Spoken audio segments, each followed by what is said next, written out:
Hi, so today I'm going to be making another card. I'm using the Sister Stamps Eye. If you see my last video, I won this from Sister Stamps. I won the Eye stamp, so I'm happy to get to use it again to make this card. So I just want to show you, this is my Distressing mini collection. I have quite a bit now, and I actually have one more set too that's on the side, my brown set. Anyway, I'm just going to start off by inking this background. I'm going to be using, this is Tattered Rose Distress ink, and I'm going to go ahead and do the entire background in the Tattered Rose. Now you don't have to be very careful, just make sure that you have the entire piece of paper covered in the Tattered Rose, and don't worry if it's blotchy or anything, and it'll be fine if you see the technique that I'm going to be doing. So now I'm putting it in this Doris Cherry Blossom embossing folder. So it's a really nice embossing folder. I got to use it on a few cards already, and I really like it. So here today I'm using tea dye here. Tea dye is a nice orangish slash brown slash, it does have a type of reddish color in it as well.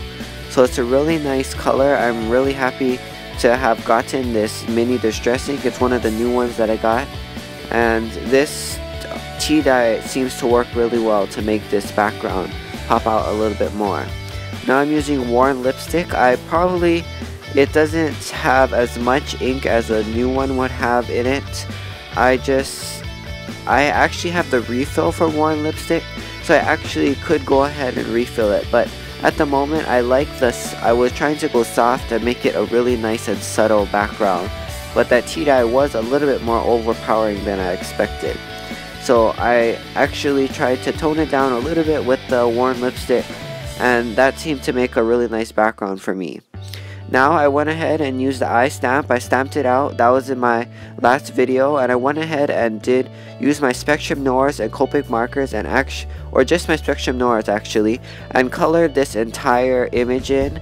I used the Georgia Pacific cardstock from Sam's Club. It's just a really cheap and inexpensive white cardstock.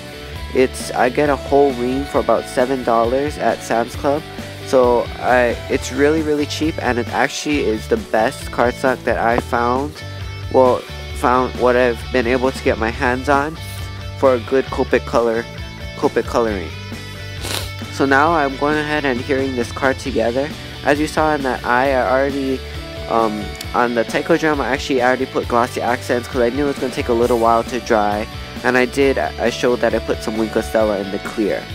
Now I'm going back, and I have these die cut panels, or these cutout panels here. I just went ahead and used my paper trimmer and cut down some pieces of that white cardstock again to make a paneled and layered piece. So I'm using tea dye and worn lipstick, so the two colors that I used on the background as well. And I'm just going ahead and using my mini distress ink blending tool. I'm blending this color on, and I'm just trying to make it blend on here. Now I'm going to be using, this is Right Persimmon. Now I tried to find the closest distress ink color that I have that matched her hairband, and the closest that I found was Right Persimmon, and I don't have all the colors yet, so possibly there could be one closer, but at the moment I just use Right Persimmon and to make the border, so it's just a little bit bigger than my original piece, and you can see that I'm going to be putting that on that direction like that. So now I'm actually going to go ahead and take that I went ahead and used this knockout punch from American Crafts. It's a really nice scallop punch, and I scalloped the bottom of this vellum, and I'm just going to go ahead and adhere that onto the card. So I went ahead and adhered that onto the card, and I'm going to adhere this Arigato. This also, Sister Stamps also gave me, or Jenny gave me this Arigato die cut word in some of the things that she gave me, and I'm really excited. I was really excited to get to use it. I went ahead and put some foam adhesive. It did take me a while. I had to cut all the little foam adhesive to fit behind the word, and then once I did that, I just went ahead and you saw I adhered it down, and I'm using clear Wink of Stella once again and putting that over the word to give it a nice shimmer. Now as you see here, I'm just going to go ahead and get onto the rest of the card. I'm going ahead and adhering this panel onto that next panel, and I'm going to adhere this onto the card.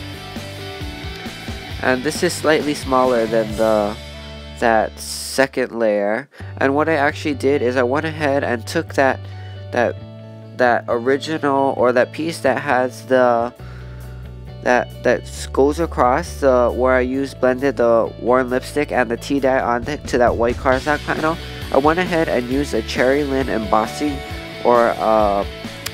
embossing plate that has a nice tiny polka dot, and I went ahead and subtly embossed that. I did it really not so much of a strong pressure, and then that's how it came out. It's really subtle, but in real life you can see it. Now also Jenny did give me these sakura as well in a little pack, so I'm happy that I was able to get to use that as well. I'm just going to add some clear rhinestones into the middle. And then after this is pretty much the finish of my front of my card. And I went ahead and decided to add some of these sakura into the inside of the card, as well as to add some little doodlings into the inside as well. So thanks for watching. Please visit Sister Stamps. They have a great YouTube page, and please visit and check out the Sister Stamps, because I'm sure you're going to like them. So thanks for watching. Please visit my blog at micoscrafts.blogspot.com, and have a great day. Bye.